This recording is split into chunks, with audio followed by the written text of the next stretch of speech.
After a vampire tore through Las Vegas in The Night Stalker and pulled in record-breaking ratings, ABC didn't waste any time. They wanted more Kolchak, more monsters, and more late-night mayhem. So just a year later, we got The Night Strangler, another made-for-TV movie written by Richard Matheson and directed by Dan Curtis, the same team behind the first film. Only this time, the story moves from the neon lights of Vegas to the rain-soaked streets and buried catacombs of Seattle. The vampire might be gone, but in his place we get a reclusive Civil War era doctor who's been staying alive for over a century by draining the life out of his victims every 21 years. Naturally, Kolchak stumbles right into the middle of it. It's another pulpy paranormal mystery with plenty of shouting, suspicious murders, and Kolchak doing what he does best, chasing monsters while getting yelled at by everyone in authority. So how does Kolchak end up chasing an immortal maniac through Seattle's forgotten underbelly? Let's break it down one strangulation, one fired reporter, and one very suspicious elixir at a time. The Night Strangler starts in similar fashion to The Night Stalker. You've got Kolchak giving a little narration about the crimes about to be committed and the measures taken to keep them under wraps. It also starts with a woman being stalked by a killer in a stiff breeze, apparently. Peekaboo! She knew she was being followed, yet decided to stop and take a smoke break. Music by Robert Cobert. His parents didn't even try with that one. Tony, formerly the long-suffering editor of the Daily News in Las Vegas, is now running the show at Seattle's Daily Chronicle. He walks into a bar and hears that exact voice that probably still haunts his dreams. And sure enough, Kolchak. Now, I don't know why Tony looks so annoyed. Kolchak was probably the best reporter he had, even if he did blow up their last newsroom with a vampire story. Also, who the hell orders milk at a bar? Kolchak, of course, wastes no time telling anyone who will listen about his little vampire incident, because subtlety is not part of his vocabulary. Tony tries to stay calm, but before you know it, Kolchak is already being hired, not by Tony, but by Tony's boss Lewin Crossbinder, under one condition: no funny business, no conspiracies, and definitely no monsters. If they're so worried about Kolchak causing trouble, why not give him a story about jaywalkers or maybe a chili cook-off? Instead, they give him a murdered belly dancer who was strangled. Let's see how that works out for them. The police are no help, neither is the woman's employer, so Kolchak decides to speak to fellow belly dancer Charisma Beauty, or Gladys Weems. Miss Beauty? Yes, I am. Watch out, Kolchak. The fridge always protects the snacks. Unfortunately, she's more looks than brains, so he has to move on to the third and final belly dancer, Louise Harper, who seems to be very late for class and has to travel there by boat? Anywho, there's been yet another murder, but I've noticed that all the victims so far in this movie and the previous have all been women. Either the killers have issues with women, or this is just a 70s TV movie, and the only thing more expendable than women is the budget. What appears to be a needle puncture near the base of the skull, from which a small amount of blood was removed. Kolchak heard blood loss and puncture wound and immediately got triggered. After greasing the wheels of a morgue attendant, Kolchak learns the most recent murder and the first murder have a few things in common. First, the needle puncture in the back of the skull, and the second, their throats were crushed. On the throats of both victims there was a residue of rotted flesh, as if they had been strangled by a dead man. Yeah, dead man, that's nice. Anyways, belly dancing? I mean, I've heard of worse ways of paying for college. Knock 'em dead, Charisma. Why should I do that? He wasn't being literal. Somehow, Kolchak gets Louise to go out for a bite to eat so he can ask her some more questions. But how does he always manage to snag these much younger women? Louise starts telling Kolchak about Seattle's underground when Charisma and the fridge show up. There was this big fire back in 18-something or other, and for some strange reason I don't know about, they built it all back up. Kolchak speaks with Titus Berry, the Chronicle's librarian, and learns this isn't the first time there was a series of strangulations. 21 years prior, over the span of 18 days, 6 women were all found strangled to death in the same area. Kolchak tries bringing this to the attention of Tony, but do you really think he's gonna believe any of this? Why do these women always walk in the absolute worst part of town?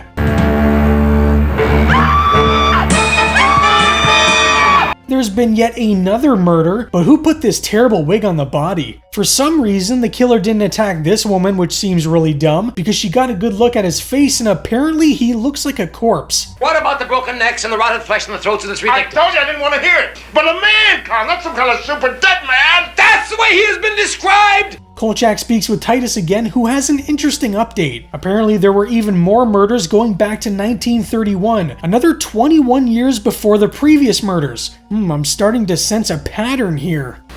You notice that? Always women.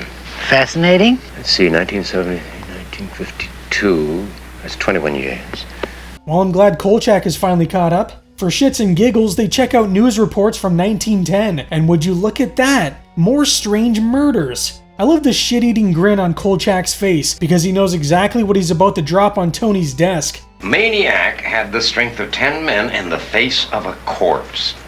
Cheekbones protruding through the flesh. Isn't that great? Hold it. Just hold it. I don't know, but I don't think Tony's buying the idea of a corpse running around strangling people for nearly 100 years. Now that's a face only a mother could love. Tony surprisingly publishes Kolchak's story, but in a bit of deja vu, it seems the police are more worried about how this could affect tourism than how innocent women are being murdered. Tony then takes it out on Kolchak for writing this story because everyone is breathing down his neck, but he was still ultimately the one who made the decision to print the story, so I don't see how that's Kolchak's fault. Kolchak gets stopped by some police since police presence has ramped up looking for the killer, and they don't have to look long because he's right there. The killers in these movies seem to get lazier with their stealthiness as the movies progress. Kolchak gets a few pictures of the killer before he escapes, while he also shrugs off gunfire. The police captain steals Kolchak's camera because we can't let any proof get out now, can we? Since he lost his photos, might as well take the cute college girl out to the underground tours. $1 pictures? I don't drink, but for $1 I might start.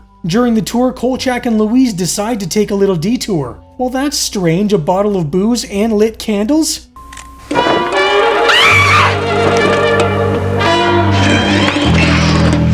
Relax, Kolchak, it's just a bum, though he should have been played by Buck Flower. Kolchak gives him $5 and promises him another $15 if the bum can give him any information about who's attacking these women. With $1 pitchers though, this bum's gonna be drinking good. For a few hours anyways. What I love about Kolchak is he doesn't really care about sounding crazy. He openly talks about vampires and this new corpse strangler, and people all around just look at him like he's insane. Louise points Kolchak in the direction of a teacher at the university who seems to be an expert in all things spooky. I wonder if she knows anything about witches. I'll get you, my pretty, and your little soul too.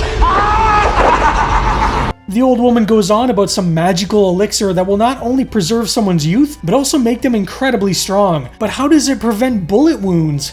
Human blood, of course. What are you smiling at?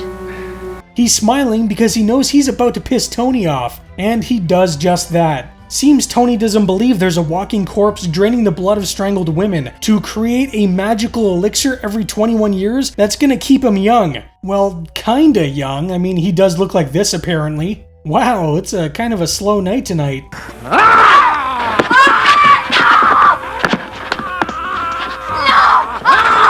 Well, so much for the fridge. Kolchak speaks with the police captain, but he already seems to know about these strange killings and dismisses them as the same killer, because there are some discrepancies in the facts, like one witness claiming the killer was handsome, and as we all know, the better looking someone is, the less likely it is they're a murderer. Kolchak is basically told to drop it or else, whatever that means.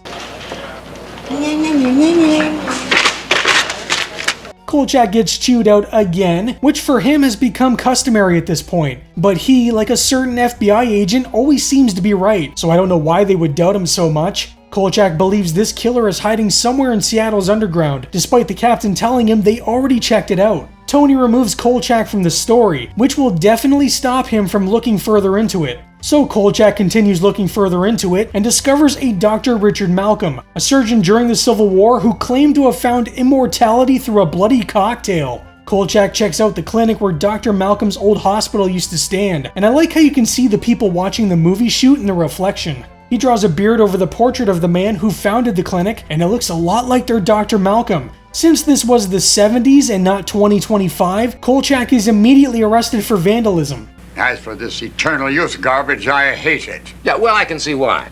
Kolchak receives a Hail Mary when his buddy Titus, who technically works for this guy, walks in with all the news articles and pieces to the puzzle that might prove Kolchak is telling the truth. Although I can't tell if Darren McGavin is just acting here, or if he keeps stumbling over his lines. And there Their necks were broken. The wife, stepson, and daughter died of smoke inhalation. Dr. Malcolm Richards. Similar killings occurred. Kolchak seems to win them over with his little story, but he still gets booted from the investigation. That way the police can handle things themselves. You know, without the public getting all riled up about a centuries-old killer draining women's blood through a neck hole. Making his boss's blood boil isn't enough for Kolchak. He also has to put young college belly dancers at risk by using them as bait. I don't know why exactly she signed up for this when she should be home studying. Sure, her friend was murdered, but what exactly are they going to do if they find this guy? Kolchak already saw him fight off a few cops and even shrug off a few bullets. Oh good, I'm glad someone straightened that camera. Ah, damn it. Louise nearly gets attacked by the killer, but luckily, or unluckily depending on how you look at it, she's picked up by the police first. Kolchak is also apprehended, but don't worry, the killer has already moved on to someone else. Please go away, we're closed for the evening. Oh, sorry for bothering you, ma'am. I don't really care about the killer, I'm more annoyed that she's trying to do her taxes in the dark.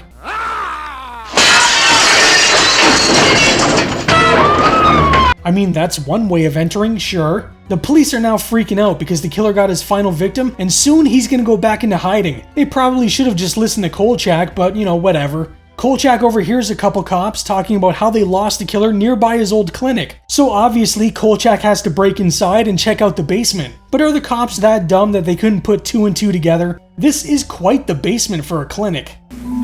Just when I thought I'd finally struck out, I found it. What you found is the Bradbury building. Hey, see if there's an android with a glass hand down there. Oh my god, it's the old hospital. No, Kolchak, don't put your face against that hole. We're at the part of the movie where Kolchak just wanders aimlessly. Seems to be a recurring theme with him.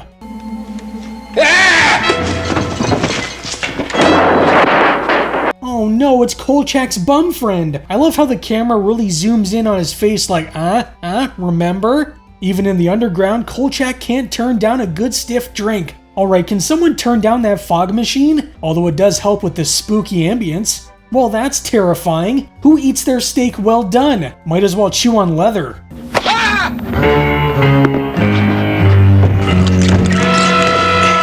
Oh hey, it's the doc. He seems to be a little annoyed that Kolchak ruined his dinner party. So you want a story, do you? He wants a story, darling. What do you think?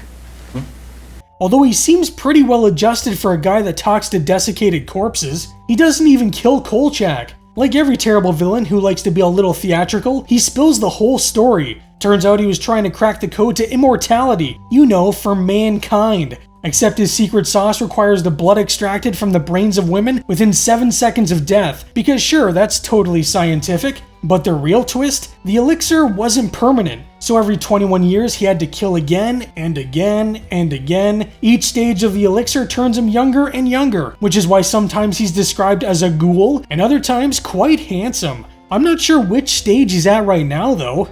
If I don't take this final dosage now, the process will reverse itself. Why are villains always so dumb? Had he not said a word, Kolchak wouldn't have known how to stop him. I mean, sure, he's a little upset now and wants Kolchak's head, but you don't tell the guy trying to stop you how to stop you.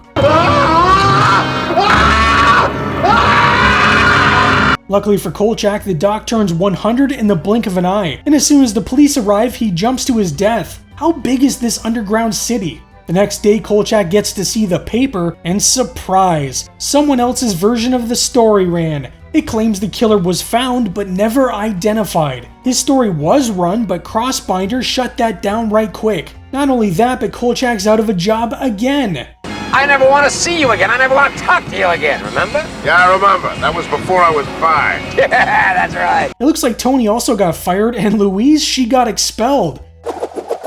Though not as big a cultural splash as the original, The Night Strangler still pulled in strong ratings and solid reviews, enough for ABC to greenlight a full TV series, Kolchak the Night Stalker. Now here's where things get messy. Neither Richard Matheson, who wrote the first 2 movies, nor Dan Curtis, who directed them, were involved in the series, and while the US broadcast version of The Night Strangler runs about 74 minutes without commercials, ABC planned to release a longer cut overseas, about 90 minutes, with extra footage added in post-production. A third Kolchak movie was actually planned. It was called The Night Killers, written by Matheson and finished by sci-fi author William F. Nolan. The plot had Kolchak and Vincenzo in Hawaii, uncovering a conspiracy involving a UFO, a nuclear power plant, and government officials being replaced by androids. Yeah, seriously. ABC would eventually shelve that script once they chose to go with the series, and The Night Killers was never produced, though some of its ideas would later show up in Kolchak the Night Stalker episodes. Now, there's a rumor floating mostly on IMDb and message boards that a third film was also planned to bring back Janos Skorzny, the vampire from the first movie, and set the final showdown in New York City. The claim is that this would have completed a trilogy supposedly called the Trilogy of Terror. But here's the thing, that name most likely comes from Dan Curtis's actual anthology film, Trilogy of Terror, which has absolutely nothing to do with Kolchak. There's no solid evidence this third vampire sequel was ever seriously in development, so take it with a big, grain of salt size stake to the heart. I'm honestly still not sure if I like The Night Strangler more than the original. There's definitely more going on in The Night Stalker, more action, tighter pacing, it just moves faster. This one feels a bit long in the tooth. I actually think a shorter runtime would have helped The Night Strangler. There's a fair bit of fluff that could have been trimmed without hurting the story. That said, the villain in Strangler is a definite step up. Compared to Janos, this guy has a real motive. He's more human. He actually talks to Kolchak, explains what he's doing and why, even if spilling the beans kind of ruins his own plan. Janos, on the other hand, was more like a wild animal, a blood-sucking creature of the night with a love of fake mustaches.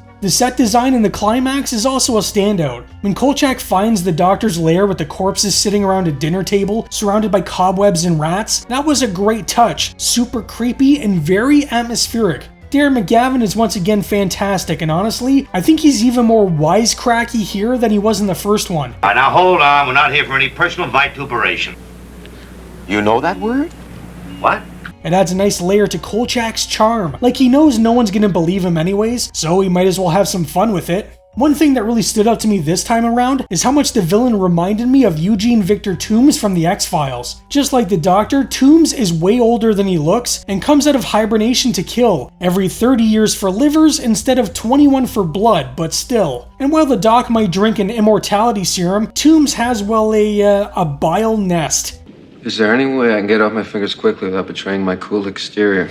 It's been well documented just how much Kolchak influenced the X-Files, and honestly, The Night Strangler feels like a prototype for one of the show's most iconic monsters. The Night Strangler might not have the same punch as The Night Stalker, but it still delivers on atmosphere, mystery, and that classic Kolchak charm. It expands the world a bit, gives us a villain with an actual backstory, and sets the stage for what could have been a solid trilogy, or at least one heck of a weird franchise. Even with some pacing issues and scenes that could have been trimmed, there's no denying the impact these TV movies had. And whether he's battling vampires, alchemists, or just his own editor, Kolchak proves once again that sometimes the scariest thing isn't the monster, it's how far people will go to pretend it never existed. But we're not stopping here. Next time, we'll be diving into the very first episode of Kolchak the Night Stalker, as we begin our journey through every episode of the series. One monster, one conspiracy, and one wisecrack at a time. But what do you think of The Night Strangler? Let me know down in the comments. Anyways, that's all for today. I hope you're having a great day and stay spooky!